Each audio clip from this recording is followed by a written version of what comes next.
Hi friends, ഇന്നുണ്ടല്ലോന്നേ ഞങ്ങൾ സിനിമയ്ക്ക് പോകാനായിട്ട് പ്ലാൻ ഇട്ടിട്ടായിരുന്നു കേട്ടോ. അപ്പോൾ ഹസ്ബൻഡും വന്നിട്ടുണ്ടായിരുന്നു. അപ്പം മിന്നുവിൻ്റെ ട്യൂഷൻ കഴിഞ്ഞിട്ട് ആ വഴി പോകാമെന്നുള്ളൊരു പ്ലാനിലായിരുന്നു. അങ്ങനെ മിന്നുവിനെയും പിക്ക് ചെയ്ത് ഞങ്ങൾ നേരെ സിനിമയ്ക്ക് പോകാനായിട്ട് ഇവിടുന്ന് പോയി. അപ്പോൾ ചേച്ചിയും ചേട്ടനും പിള്ളേരും പിന്നെ ഹസ്ബൻഡും ഫ്രണ്ട്സും അവിടെ വെയിറ്റ് ചെയ്തിട്ടുണ്ടായിരുന്നു കേട്ടോ. അപ്പോൾ അവരും എല്ലാവരും കൂടെ പോകാമെന്നായിരുന്നു. അപ്പോൾ ഇത് ഞങ്ങൾ പോകുന്ന വഴിയാണ്. നമുക്ക് ചാലക്കുടിയിൽ എത്തണം കേട്ടോ. ഞങ്ങളിപ്പോൾ പോകുന്ന വഴി വേറൊരു വഴിയായിരുന്നേ. അപ്പോൾ നമുക്ക് ആ വഴി അത്ര അറിവുണ്ടായിരുന്നില്ല. അത്രയും കട്ടറും അത്രയും ബുദ്ധിമുട്ടുള്ളൊരു വഴിയായിരുന്നു. എന്നാലും ഞങ്ങൾ ഒരുവിധം അങ്ങനെ ഞങ്ങൾ പോയി. ആ വഴി പരിചയമില്ലാത്തൊരു വഴിയുടെ ഒരു ബുദ്ധിമുട്ടുകൾ ഞങ്ങൾക്ക് ഉണ്ടായിരുന്നു. അത് കഴിഞ്ഞ് നമ്മൾ നേരെ നമ്മുടെ മെയിൻ വഴിയിലേക്ക് എത്തി. പിന്നെ റോഡ് കുഴപ്പമൊന്നും ഉണ്ടായിരുന്നില്ല. അങ്ങനെ സ്മൂത്തായിട്ട് ഞങ്ങൾ പോയി. മിന്നുനാണെങ്കിൽ ഡാഡിയുടെ കൂടെയുള്ള യാത്ര എന്ന് പറയുന്നത് പ്രഷ്യസാണ്. കാരണം മാസത്തിൽ ഒരിക്കലാണ് കേട്ടോ ഡാഡി ഉണ്ടാവുള്ളൂ. അപ്പം ഒരിക്കലെന്ന് പറഞ്ഞു കഴിഞ്ഞാൽ ഒരു 5 ദിവസം അല്ലെങ്കിൽ 6 ദിവസം ഉണ്ടാവും. അപ്പോൾ ആ സമയത്താണ് ഡാഡിയുടെ കൂടെ പോകാനുള്ളൊരു അവസരമൊക്കെ ഉള്ളൂല്ലോ.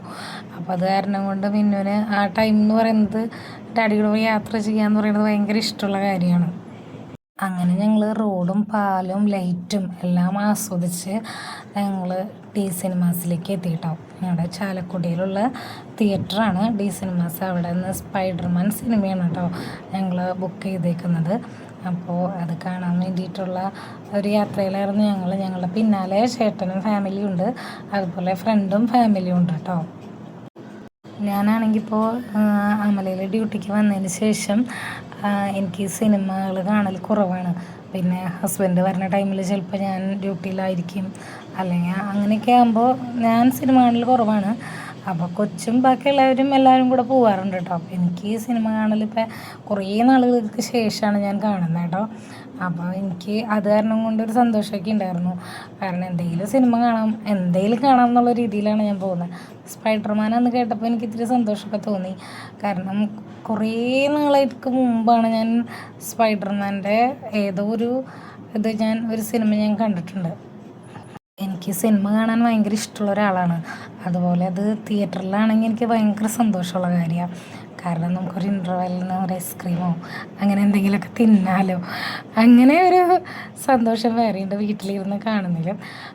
പിന്നെ വീട്ടിലിരുന്ന് കാണാമെന്ന് പറയുന്നത് മൊബൈലിൽ കാണാൻ എനിക്ക് ഒട്ടും താല്പര്യമില്ലാത്ത കാര്യമാണ് സിനിമ. അതിൻ്റെ ഇടയ്ക്ക് ചിലപ്പോൾ കോളുകൾ വരും, അതിനിടയ്ക്ക് പരസ്യമൊക്കെ വരും. പക്ഷെ എനിക്കിതൊന്നും ഇഷ്ടമില്ല. എനിക്ക് കറക്റ്റായിട്ട് പിന്നെ ഫോണിലാകുമ്പോഴേ ചിലപ്പോൾ എന്തെങ്കിലും കാര്യത്തിന് അങ്ങോട്ടും ഇങ്ങോട്ടൊക്കെ നടക്കും. ഇതാകുമ്പോൾ അവിടെ ഒരൊറ്റ ഇരിപ്പിലിരുന്ന് കാണല്ലേ. എനിക്ക് അങ്ങനെ ഇരുന്ന് കാണുന്നതാണ് കൂടുതൽ ഇഷ്ടം. അതിൻ്റെ ഇടയ്ക്ക് വേറെ പണികൾക്കൊക്കെ പോയി കഴിഞ്ഞാൽ സിനിമയുടെ ഇതൊക്കെ പോവും. എനിക്ക് അങ്ങനെ കാണാൻ ഇഷ്ടമില്ല. അപ്പോൾ എനിക്ക് തിയേറ്ററിൽ ഇരുന്ന് കാണാനാണ് കൂടുതൽ ഇഷ്ടം. ഞാൻ കൂടുതൽ അങ്ങനെ സിനിമ കാണാറ്. പിന്നെ വല്ലപ്പോഴും വീട്ടിലൊക്കെ വെക്കുമ്പോൾ ഒരുമിച്ചിരുന്ന് കാണുമ്പോൾ അങ്ങനെ ഇങ്ങോട്ട് ഇരുന്ന് കാണും. പിന്നെ ഇതിൻ്റെ പകുതി കട്ടായി പോയി കഴിഞ്ഞാൽ എനിക്ക് ഭയങ്കര വിഷമമാണ്. അതായത് പകുതിക്ക് വെച്ച് കറണ്ട് പോവേ, അതല്ലെങ്കിൽ സിനിമ കാണാൻ പറ്റാണ്ടാവേ, അതായത് വേറെ എന്തെങ്കിലും പണിക്ക് പോവുകയാണെങ്കിൽ TV ഓഫ് ചെയ്യേണ്ടി വരുമല്ലോ. അങ്ങനെ എന്തെങ്കിലും ചെയ്താൽ എനിക്ക് ഭയങ്കര വിഷമമാണ്. അങ്ങനെ ഞങ്ങൾ സിനിമയൊക്കെ കഴിഞ്ഞ് പുറത്തിറങ്ങി നേരെ വീട്ടിലേക്ക് വെച്ചു. എൻ്റെ പുറകിൽ വരുന്നത് കേട്ടോ ഞങ്ങളുടെ ടീം. ഞങ്ങൾ കൊച്ചങ്ങളുടെ കൂടെ ഇങ്ങനെ ഓരോരുത്തരും 2 പേരൊക്കെ ആയിട്ട് ഇങ്ങനെ ഇറങ്ങി. അത് ചേട്ടനും ഫാമിലിയും കൂട്ടുകാരൻ്റെ ഫാമിലിയും എല്ലാവരും കൂടെ വരുന്നുണ്ട്. ഇതാണ് ഞങ്ങളെല്ലാവരും. ഈ ടീമാണ് ഇനി ബൈക്കുമ്പോൾ പോകേണ്ടത്. ഞങ്ങൾ 3 ബൈക്കിലായിട്ടാണ് വന്നത്. ഇത് ഞങ്ങളുടെ അപ്പുകുട്ടൻ. അപ്പോൾ ഇതൊക്കെയാണ് വിശേഷങ്ങൾ. ബായ്.